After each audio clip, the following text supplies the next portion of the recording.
Hi, this is the Bible Touchstone. I wanted to talk about something a little bit different today. I wanted to talk about dreams. And I've been interpreting dreams for about 5 years or so now. And I wanted to ask questions, what are dreams and do they reveal God? Well, dreams, they don't reveal God. They reveal man.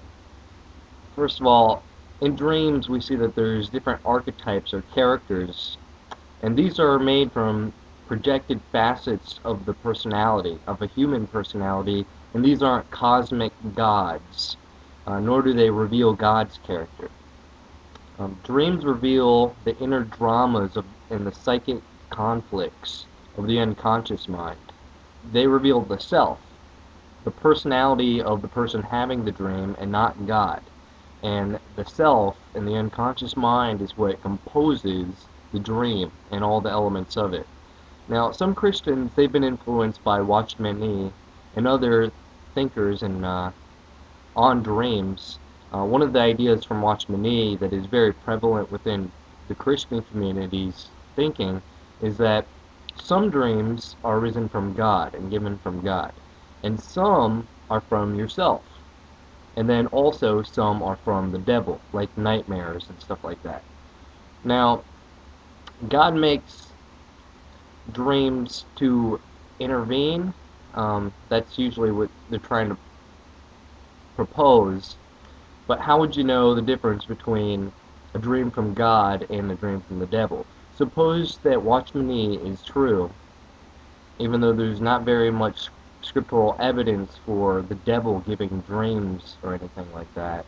Suppose it's true, because of the subjective nature of dream interpretation, how would you know a dream was from God or the devil? Because let's say the dream from God is a true prophecy of something that's going to happen in your life, and it practically applies to you.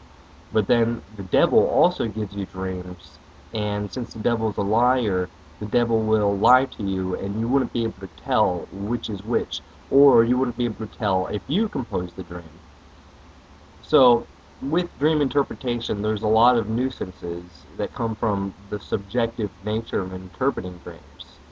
That's why this is probably the most difficult and fruitless endeavor you could have um, to reveal anything or learn about yourself or learn about spirituality or anything like that. Now, in the past, God had spoken to the fathers and the prophets in the form of dreams. I heard in a Christian book that God revealed in the Bible more often in dreams than he had in any other form of revelation. I actually don't believe that's true. I believe there's more to suggest that God revealed himself through the law and Torah more than dreams per se. But in Hebrews chapter 1, verses 1 and 2, it says, God, who at sundry times and in diverse manners spake in time past unto the fathers by the prophets, hath in these last days spoken unto us by his Son, whom he hath appointed heir of all things, by whom also he made the worlds. Now, this passage, it implicates that in a past time God spoke in many ways, like in the form of dreams, through the prophets to the fathers.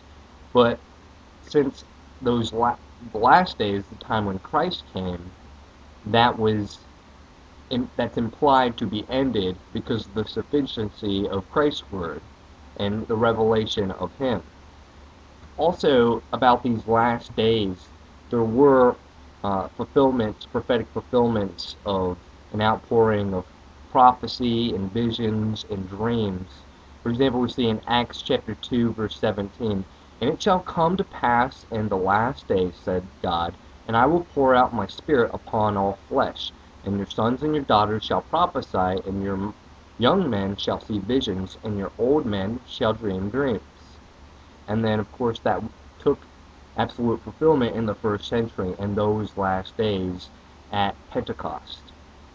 Now, we know that those that were influenced by this outpouring, they were inspired to write the New Testament as we know it. And that's really integral to not only cessationism, but the doctrine of sola scriptura, or that the writ of God, the Holy Bible, that has the integral and full revelation of His character, and there is no need for any other revelation.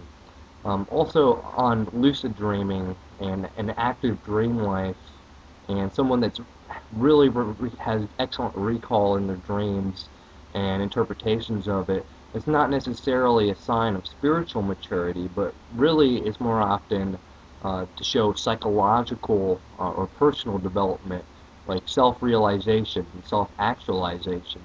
But the revelation of the Bible is not necessarily about those things, because you could be self-actualized, but you're still a sinner, and you still need Christ to save you. The Bible reveals God, not the self, and the self is not God. The self is the individual person. Um, and I've heard some Christian teachers, there's a popular idea that focus on personal identity in Christ, where it says we get our identity in Christ. And there's a sort of truth to that if you have been imputed with His righteousness. But there's uh, a proclivity here of viewing the self as God, or that we're no longer ourselves, but we are God's little g, or something like that. And there's a lot of dangers with that, and a lot of similarities to that, and Gnosticism, and some esoteric subjective theologies. Now, the message of the Bible is not necessarily to make you a better person, but it's to reveal God and assure you of His salvation. As always, grace be to you.